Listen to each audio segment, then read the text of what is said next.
Hello, beautiful people. Today we're making Mportomportor. And Mportomportor is a one-pot dish that is eaten widely in Ghana. It's actually pretty easy to make, but in my household, we make it by boiling everything in one pot and then finishing it off in the same pot as well. So what we have here is our cocoyam chopped up and placed in a pot with some chopped onions, some dried herrings, 2 tomatoes, some hot peppers that you cannot see, and some momoni. Now, momoni is a salted dried fish which has a beautiful funky flavor. All we have to do for this dish is to first of all bring everything to a boil until the tomatoes are soft. So I mentioned earlier that one of the ingredients that we use for this dish is momoni, and you can see in the insert how it looks like. It is salted and has a soft mushy texture.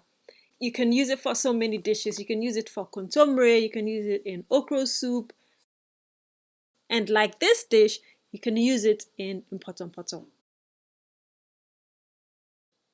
As our ingredients are cooking, we take out our peppers and our tomatoes and we're going to blend them.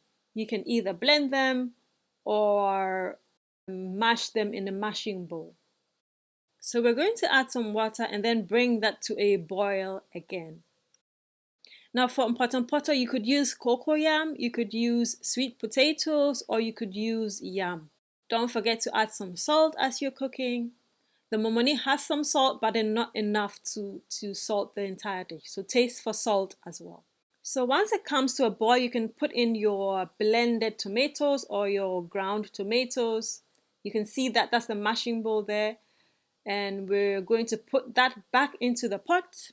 And you can see that it's changing color a bit. The one thing that generally makes dishes really tasty is adding blended shallots. It just gives the dish a beautiful taste. And so we're definitely adding some blended shallots or ground shallots into the Mportomportor. We want our tomatoes to be cooked and not to have that raw taste.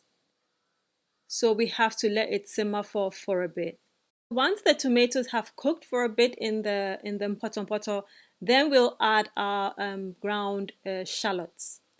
And then add our palm oil as well, which gives the Mportomportor that characteristic, beautiful orange color.